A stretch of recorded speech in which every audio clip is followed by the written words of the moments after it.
Okay, so we seem to be live, Jack. Hello, Jack. Great. Welcome to Rule the Roost podcast, mate. How you doing? Thank you so much for having me. Yeah, I'm good. No, I appreciate you coming on, mate. I appreciate you coming on. This is the Athletics, Jack Pitt-Brooke. For anybody that doesn't know, also of View from the Lane podcast. I guess I'll give you a nice, easy one first up, mate. 4 losses on the bounce for Tottenham Hotspur. I know we can look at the season overall as being a good thing. Spurs have finished fifth. Not a lot of people thought Spurs would finish in these type of places come the start of the season. However, there is a worrying trend. We're seemingly getting battered week in, week out. Has Ange Postecoglou been found out? Will Spurs stick with him? All of those things, that people are saying right now. I don't think he's been found out because I think the football has worked well over the course of the season in general, and he's won. He's done pretty well even against big teams. So I don't think he's been found out. I think clearly they're not playing well at the moment, and I think a lot of that rests on the players. I mean, I think for whatever combination of reasons, the players look quite checked out over the last few weeks. Maybe that's to do with thinking that they couldn't get fourth, or maybe kind of. Normally you'd say fatigue, but you can't really say fatigue at this point because they're having a 41 game season. Like they've got, they're playing 17 games fewer than Aston Villa this season, so the players got no excuse to be tired really. But for whatever reason, the players have really gone off the boil. I certainly think there's a lot of questions that Postecoglou has to face over the summer going into next season. Set pieces is one of them, but it's not the only one. Like they have to do, I think there's no excuse really for how bad they are on defensive set pieces at the moment.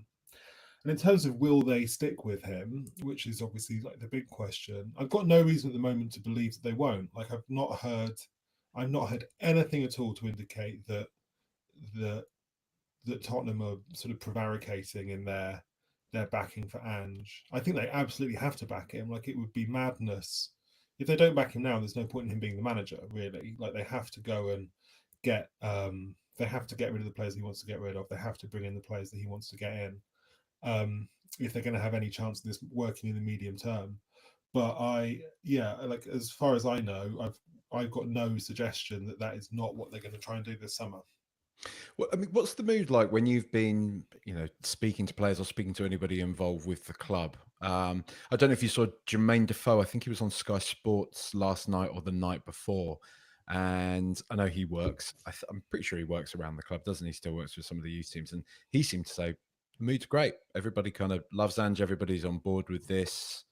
We've had a good season. And is that the feeling you get from the club? Yes, it is. Like normally, I've had a few people saying on Twitter like this is like the end of Poch, this is like the end of Jose or Conte, and it doesn't feel like that to me at all, even though they're not playing well. Because at that point, like it was no secret that the players weren't enjoying it. The players didn't like the manager, they didn't like the coaching, they were having a bad time every time they went in. And that is not, as far as I'm aware, that is not the case at all at the moment. Everything that I've heard suggests that the players do like they like Ange, they like the coaching, they support the ideas. So I really don't think this is like a sort of a manager about to get sacked feel at all. It doesn't have that vibe to me whatsoever. So I do think things are pretty positive at the moment internally. I just think you know they need the season to finish basically. Like they've got they look like they've got nothing left in the tank now. I don't really know why that is, but that's how it looks. I think they just need to finish the season, draw a line under it, and then move on.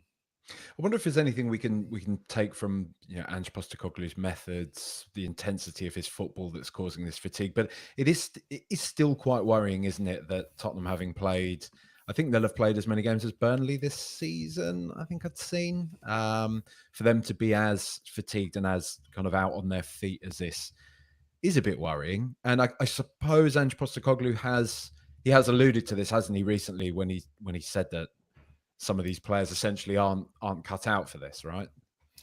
Yeah, it's weird, isn't it? Because I think the I think the training is very intense at Spurs, so it's not like I don't think the players are kind of undercooked or anything, or not being pushed in training.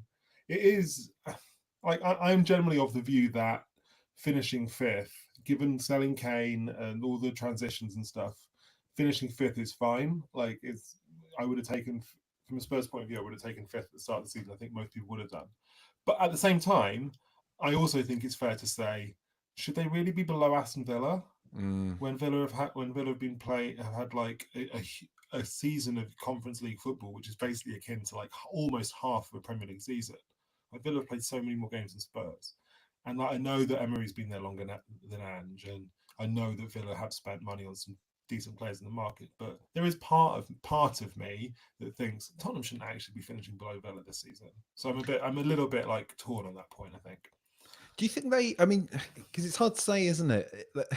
You're not in the minds of the players and stuff, but you can't help but feel that they look a bit checked out. And this is, 'cause I'll be upfront. Like I do like Ange Postecoglou. I don't think he's above criticism, um, but I think I tend to side on most of the conversation that suggests he's in his first season. He's trying to change the mentality of the club, and we're playing more positive football. It doesn't feel like Conte, like you say. Doesn't feel like the kind of death throes of Pochettino. Um, I do get those. I get those emotional little twangs. I get those worries where I'm like, is this a bit Nuno? Sometimes, like, is he maybe underestimating the strength of the Premier League? That's maybe my biggest fear about him at times. But for the most part, I like what he's about, and I like that he's a manager that I don't think he's made this point as well as he could have done when he's sort of saying, I don't care about Champions League, I don't care about the top four. I think, he's kind of said that in the moment, meaning I want to win the Premier League. That's what I win. That's what I want to win. But I think when you're kind of in the business end of a season and you're saying, I don't care about getting into the Champions League, people are just going to run with that. It sends the wrong message. It's optics, isn't it, that we say? Um, I mean, to my point though, like, why does it feel like the players are checked out of this? Do you think, Jack? Because it seems like everything should still be quite positive, and I know bad results are gonna rankle everybody, but it felt like Spurs were checked out when they were still within touching distance of qualifying for the Champions League. And as I've sort of spoken about with other Spurs fans on here, I know to a lot of Spurs fans, we've had a lot of fun in the Champions League. We've seen Spurs get to the final just a few years ago. It might not feel that new, it might not feel that fresh to us. So it doesn't really carry with it that same sting if we don't get into it every single year anymore. But for a lot of these players, I mean, I think about somebody like James Maddison, who's had one Champions League campaign in a decent career so far as a player who's supposed to be a top player. Why aren't like more of these lads like really, really fighting to get into the Champions League? Like you're seeing with Villa, with Newcastle last year, it felt like it meant so much to the players where it wouldn't have really mattered what the messaging was from the manager. The players should have wanted to grab that for themselves. And it just feels strange to me that Spurs are in this place where we have a load of players that don't seem that asked. Is this about a Yeah, club culture, or who knows? I don't know. I wish I had a better answer to that, but I don't know exactly. I completely see what you mean, and I do think it is a bit weird that the players have have sort of dropped their performance level in the last month or two. I do. Part of my theory on this, and I mentioned this on our podcast yesterday, is that like people fixate on Kane leaving and what a big loss Kane leaving on the pitch has been. But I also think a huge loss that they've had has been Lloris and Dyer just in the dressing room. Like Lloris and Dyer have been the kind of dressing room glue for the last 10 years, basically. They're two like incredibly like whatever you think about their performances in their last year or two at Tottenham, they're two incredibly like smart, conscientious, thoughtful people who were really, really good at bringing the other players with them and kind of liaising between the players and the management and so on. And if you take those two players out of there, there's not really a lot of kind of leadership left in the left, and Kane as well, I think is slightly different. But there's not a lot of leadership left in the dressing room. I think there's obviously Sonny, who's got a huge burden to bear as ever, and then they've got appointed these two vice captains this year, Madison and Romero. Madison's not played well since his ankle injury. Romero has actually played pretty well this season, but I just think they kind of, I don't know, I kind of feel, I sort of sense that maybe they are lacking some of that like experience in the dressing room to kind of corral the players and keep them going, because it does feel like the kind of motivation from the players has slightly dropped in the last month. And it is weird, isn't it? Because you would think, well, they should want to be in the Champions League, and I don't really know why. I don't honestly know why they're not playing better to try and achieve that target. It's very odd. Do you think this sort of last season form? Because I've seen some people saying, "Oh, he's going to go. Levy will get rid of Postecoglou and someone." I just, even Daniel Levy, I cannot see that happening. I can't see us even. I think even I would honestly say I think even if we lost every single game till the end of the season, I can't see us sacking him. I mean, maybe if we're losing 5-0 to Burnley, they might. There might be a few questions asked, but I can't see Postecoglou going. My bigger fear is that it might affect how much we spend in summer, because I guess I don't know from your perspective, but I would say Spurs need continued investment, right? We need a much bigger and stronger squad than we have right now. And I sort of, I cast an envious eye over to, up the road, if you like, and see Arsenal signing Declan Rice and Kai Havertz and that type of thing. But I don't think Spurs are really even in that place to be adding those type of top tier players into the squad. I think at the moment we do need these smart purchases, right? I mean, the problem is I do want, say, 3-4 years down the line for us to try and clinch a title by adding a £100 million footballer, for example. But right now, I see that our priorities are needing bodies, aren't they? And does that seem to you like? Mm. Oh, go on, Jack. Go on, please tell me. Well, I don't know. I definitely think they need bodies in some positions. Like, I think they need a backup keeper who can kick. I think they need a backup right back. Yeah. Maybe a backup left back as well. But then I think there's two areas where they probably. I think they need a very good and established number six who can actually defend a bit. I think Basuma's been a disaster second half of the season, really. I've got real worries about Benton Kerr's form at the moment. So I think they do need an established number six, a kind of Rice, like maybe more of a Rodri type player, because I know Rice has played a bit further forward for Arsenal recently. And I think they maybe need a proper centre forward as well. I don't know. I know that there's interest, put it like that, from Saudi Arabia and Richarlison. And if they sold Richarlison to Saudi Arabia, they could more than make their money back. And there is part of me that thinks maybe they should, if they could do that, maybe they could go into the market and get a kind of high-end number 9. Because I don't know, I still feel like they're probably one goal scorer short, as well as being a defensive midfielder short. He's a funny one, Richarlison, isn't he? Because it feels like he's kind of coming good, but still not sure enough. I mean, I think I fall on the side of the fence that if we were offered essentially what we paid for him, which is about 65 million, isn't it? I'd 50 probably plus be, 10. yeah, I'd be quite tempted to take it and roll the dice again, go for somebody else, because I do think he's decent. I think he adds a sort of combative element to our play in the final third, but I'm still not convinced he's actually that good, especially for a team that has designs on winning the Premier League. I mean, that's the lens that we're looking at Spurs through right now. And I know it's something that Arsenal and Chelsea fans and everyone like to have a good laugh at, but that seems to be the sort of the appetite at Spurs, doesn't it? I wanted to ask you actually, like, how how how can Ange Postecoglou really win this next game against Manchester City, in the respect that if we do win, we, in a narrative sense, we are handing Arsenal, we're at least putting one hand on the title for Arsenal, really, at that point.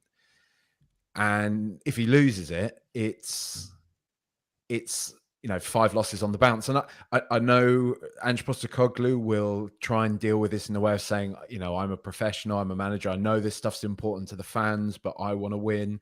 But surely he and the club and the players can't be blind to the fact of how much this fixture means for the fans and for the club. We're talking about Arsenal winning the league as a result of Spurs winning this game.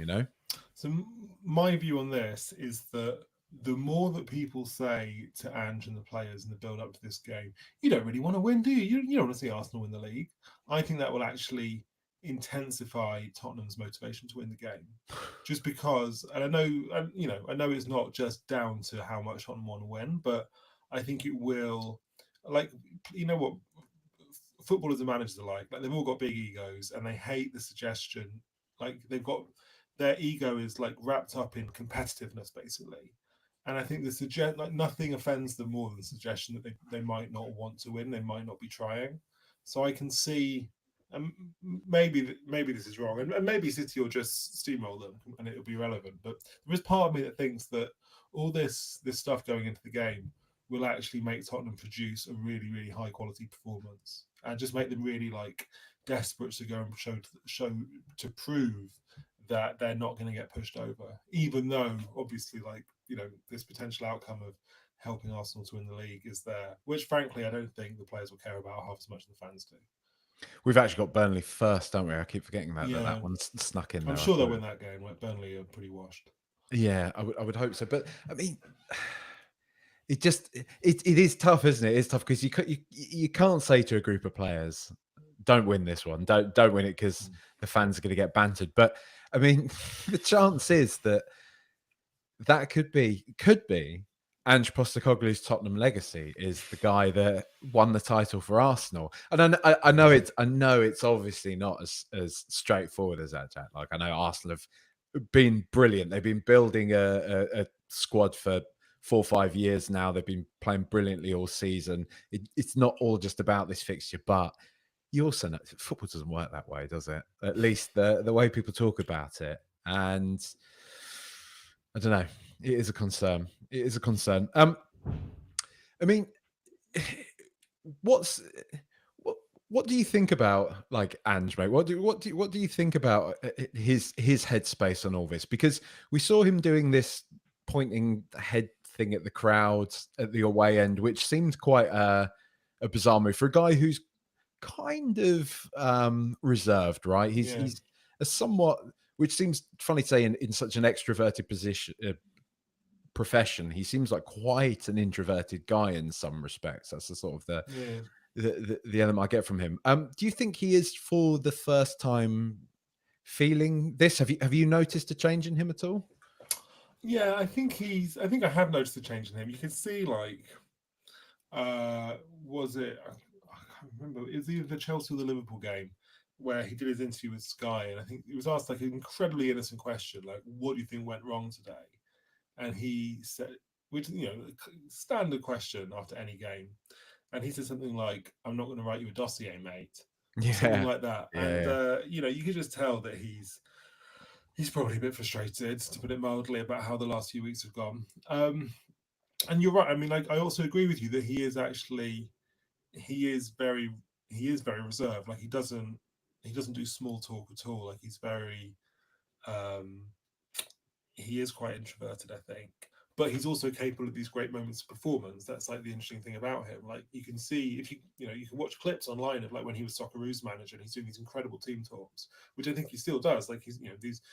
I know that people at Tottenham rave about his team talks, or the speech that he did on the pitch at Celtic Park after they won. I think it was their first domestic title under him, and he had like the whole crowd cheering and everything.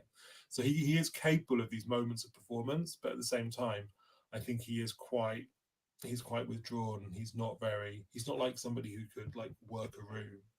Um, so yeah, I think he is probably feeling the heat a bit.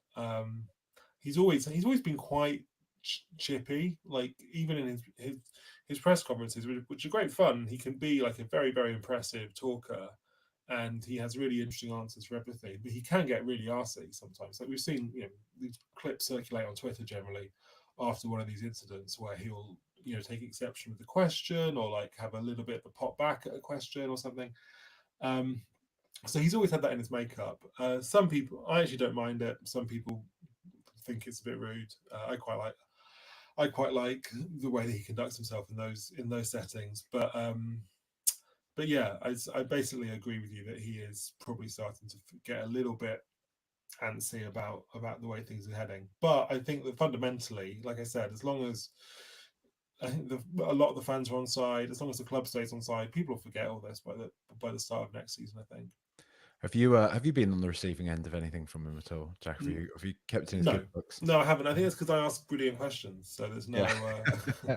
No, I think it's. I don't know. I think sometimes he can get a little bit sort of. I mean, defense. Maybe I don't know if defense is the right word, but he's like very on it. He's very aware that if he thinks a journalist is trying to catch them out, for example, then he'll like reject the premise of the question, for example, or Mm. he will if he thinks that there's like a trick in that. As in, if the journalist asks a question along the lines of like, "Would you say that X is better than Y, or whatever? Would you agree with this statement so that I could it can be a headline to my piece or whatever?" Then I think it's in those situations he gets a little bit like on edge basically, and that's when he'll push back. Whereas if you just ask him, but if you do ask him a question along the lines of like, what do you think about X, or why do you try and do Y or whatever, he will give you like a really good answer. And that's great because like a lot of managers don't do that. Like a lot of managers don't talk about their methods or talk about their thinking or go into details about how they work or what their plans on the pitch are, or whatever. Whereas Ange is really really good when he wants to be, but if he thinks that someone's trying to mug him off, then he can get quite defensive. There's been 2 games in a row now, I think it is, where James Maddison's been dropped to the bench, which has sort of had a lot of Twitter at least speculating they've had a falling out and all this type of thing. I was taking it more that Maddison's maybe not fully fit or not as fit as you sort of think he is. Yeah, I am. I'm not aware at all of any falling out between the two of them. I think it's. I just don't think he's just not really looked himself. I mean, he's scored like a goal at Villa Park where he ran onto the end of Sar's cross, and at that point I thought he looked like he was back, and he was really putting in a lot of leg work at that point. But since then, he's just he's not really got back to the Madison in the first sort of basically up to the Chelsea at home game in November, which is a shame really because he was amazing in those first 2 months, and also like he was completely integral to how Tottenham played. Like even from his debut at Brentford, from minute one, like everything that Tottenham did was going through him. So they're clearly very dependent on him, and they struggled to move the ball forward or create chances without him. So yeah, they absolutely need to get him back on, but back to his best for next season. Do you think? Can you see there being any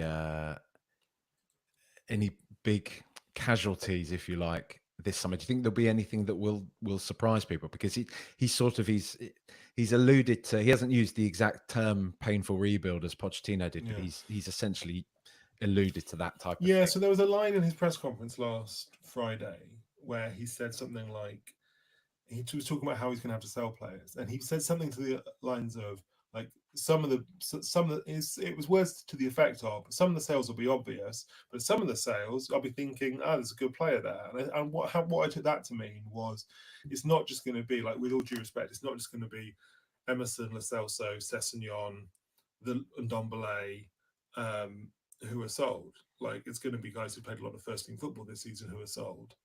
Um, I would probably put Skip and Hoiberg into that first category as well. So I think some players who have played a lot of football this season will be under threat. I think so. I understand that Spurs are not looking to sell Basuma and Bentancur as such, but I think there's a bit of a question mark next to Basuma and Bentancur. Also, the thing about Basuma and Bentancur is they're quite, they will have value in the market in a way that some of these other players that Spurs want to shift won't do. So I can personally, I can foresee a scenario in which they might look at Basuma and Bentancur as sellable assets. I think Basuma's gone really downhill since a good start. Bentancur's not really looked himself with the injuries. I adore Kulusevski, but there's a small part of me that thinks might he be in the game this summer just because I don't think he's like a fully natural fit in the way that Ange plays out on the right. He would be incredibly sellable if they chose to go into the marketplace with him. I'd hate to see him go, and I don't think he will go, Yeah, but I can kind of see that being a conversation internally. No, I agree with you entirely on that. I've sort of said that on here before that he's such a good player, and I love him. I love Kulusevski, but he doesn't feel like he fits this system at all because and it's testament to his ability because I think Postecoglou is trying his best to accommodate him. He's kind of playing him centrally. He has played him outright. Don't think we've seen him on the left at all, but I I don't think so. wouldn't really want to. And there is still something that Kulusevski brings to us. I think his strength and I mean just his stamina, his work rate Yeah. is unbelievable. I think through that period of injuries, he really carried the team. And he holds the ball up. Like Yeah, if you give him the ball, he'll keep it for a few seconds. And if you just got like Johnson out on the right, like Johnson's done pretty well over at points this season. I like him, but because it's like when Johnson gets the ball, he just runs forward with it, and then he yeah. gets tackled, and the ball comes straight back. And you can't like if that keeps happening, particularly you've got Werner on the other side who's doing exactly the same thing, then you can't maintain like the ball's coming back at you every single time. You can't maintain any pressure. You can't get back up the pitch or whatever. Like you can't get back in your shape, which is so important if you're going to try and press. So, um, and I think Kulusevski's ability to hang on to the ball under pressure is vital, particularly for a team that doesn't have Harry Kane in. So it can't, the ball's not going to stick to the centre forward either. So yeah, I really like him. I really want him to succeed at Tottenham because I like watching him play. But yeah, I think part of my concern is that I think we all know that what Ange wants from his right winger, and that's basically down to the byline, whipping a cut back to the number 9 or the winger from the other side. And then, like, when the guy on the left hand side's got it and they cut the ball back in, then you attack the 6-yard box and like that's Johnson's game, and it's not really Kulusevski's game, and that's why I've got this, it's like slight anxiety about where exactly he fits. How have you felt about Johnson actually while we're on him, mate? Because I quite like him, and I think he is a young player. I'm starting to have, and I know people say you shouldn't let a player's price tag count against them, but I kind of feel for the amount of money we spent on him, his age, is he blocking the pathway to the first team for somebody in our youth? An example I continue to use is Noni Madueke, who's now Yeah. playing at Chelsea, who is a similar player who I'd be tempted to say looks a bit better than Johnson, Mm. maybe. Well, I think the problem with Johnson is that he played more than they intended him to play when they bought him. I think when they bought him, they would have the plan would have been to bring him in slowly over the course of the season. But then obviously Perisic has a bad injury and never plays for Spurs again. Solomon's barely played all season. Maddison gets injured, which means Kulusevski has to play in midfield. Um, like Richarlison's had injuries on and off, and all of a sudden, Johnson has to play, and he wound up playing like 13 or 14 games on the spin quite early, like in that sort of first half of the season, which I don't think was ever really the plan. And I felt bad for him actually because he kept going out there every week, and you could see his confidence kind of draining a bit, and you could see the fans getting a little bit anxious about it. I actually think his best spell of the season was when Ange took him out of the team and then used him as an impact sub, and he kept like late win against Brighton, late win against Brentford, I think, or like a series of good performances around like Jan Feb, generally off the bench rather than starting. And at that point, it looked like his confidence came back, and he was better in front of goal, and he was putting on chances for other people. So yeah, I think it's for a first season, I think he's done fine. I think he's done pretty well. I think there's a lot more to come from him next year. I'm not like especially. I think he's one of the because they've just bought him. He's actually one of the few players who I think will definitely be there next season, which is more than I can say for some people. So yeah, hasn't like pulled up a lot of trees, but I'm kind of pretty happy with him overall. What about Timo Werner? Do you think have the club cooled on that at all, or do you think they'll still be? Because it feels like it was a surefire bet not long ago, and I can't tell if the mood's cooled on it a bit. I haven't heard anything. I haven't personally heard anything to indicate they won't do it. I kind of assume that they will just buy him. I think he's been okay. Again, I don't think he's an amazing player, but he does he really really does fit the Ange plan. Like he does. I guess the only downside is you've got to accept that if a half chance falls to him, he's not going to score it. And even in the Newcastle, like the Yeah. disastrous Newcastle game, which started this like dramatic decline, Werner had two okay half chances, and I think both at 0-0, or maybe one was at 1-0. Um, and a different player in that position, like Son, for example, in that position, might have tucked one of those away. But I think people have got to accept that even if Werner stays and he can play pretty well and put on chances for other people, he's never really going to be like a 20 goal a season guy. No. Oliver Skipp came on and had a pretty remarkable cameo at sort of left wing back, I think, the other day against Liverpool. Could you see any world in which he starts Tottenham's next few games, or do you think he's going to stick with Emerson? Well, I don't know. I don't know. It's difficult because I don't think either of them will be there next season. To be honest, maybe Skip will because of the homegrown thing. Yeah. Although there was a press conference recently where Alistair Gold asked Ange about Skip, and basically, like the question was along the lines of, given the fact that Skip is homegrown, like, does that mean that does that mean that he will in fact be staying next season? It wasn't worded quite like that, but that was the gist of it. And Ange's answer basically made no attempt to say, "Oh yeah, we love Skippy. He'll definitely be here next year." Um, so I don't know. I mean, I would probably just stick with Royale just because he's more experienced there, even though Skip was obviously better when he came in. I do think it's a bit. I don't really know why Skip has not really played so much over the second half of the season. I'm not like world's biggest Skip fan, but I think he's like a pretty good player. But then again, I think like the midfield has been a problem for the whole second half of the season. Really, like I don't think normally you would expect that over the course of the season the manager would get a bit clearer in terms of his sense of like what combinations work and who should be playing. And I actually think the opposite's happened. I think it's less clear now than it has ever been what the right balance is in midfield. I guess I would just ask you, mate, because I've seen sort of Charlie saying not long ago, if you flip the season on its head, this looks great for Spurs. And he does acknowledge in the tweet himself that that's obviously not how football works, and the trend is that Tottenham are losing games now at the tail end of the season. But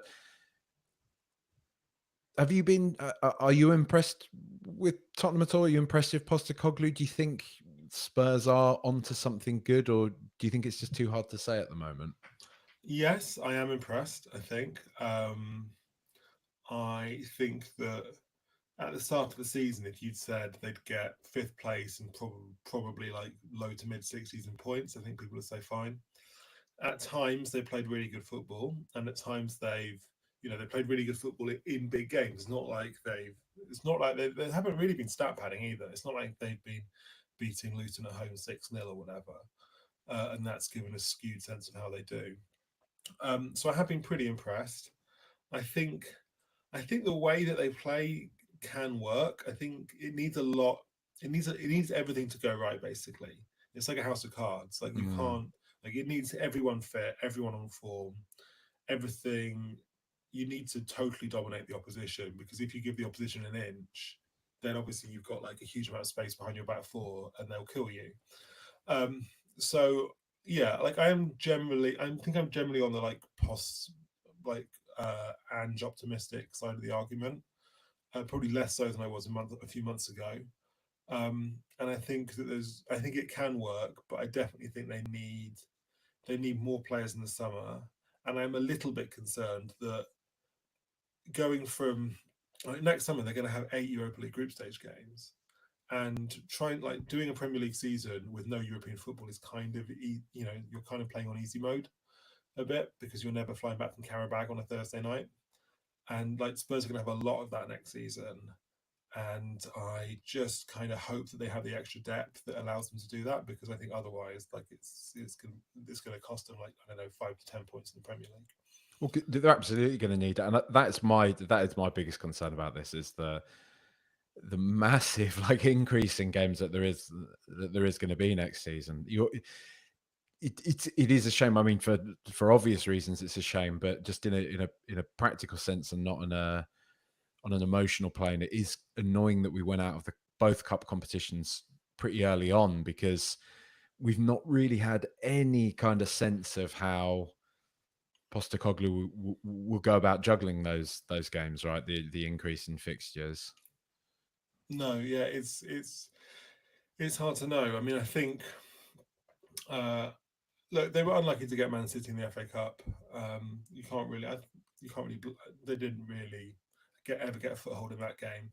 I was a bit frustrated with the League Cup exit of Fulham, just because they played a very rotated team. But equally, I do kind of accept the argument they had to, on the basis that Postecoglou had only been here a few weeks, and there were a bunch of players he'd not seen play. So when else is he going to get a chance to see them? Perhaps it was unfortunate they didn't get like a really boring home tie against a lower team, who would have been easier to rotate against. But yeah, I'm not really.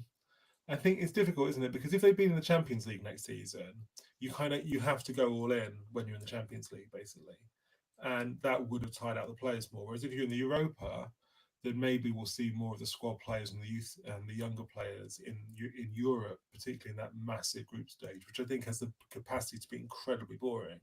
Because if it becomes clear after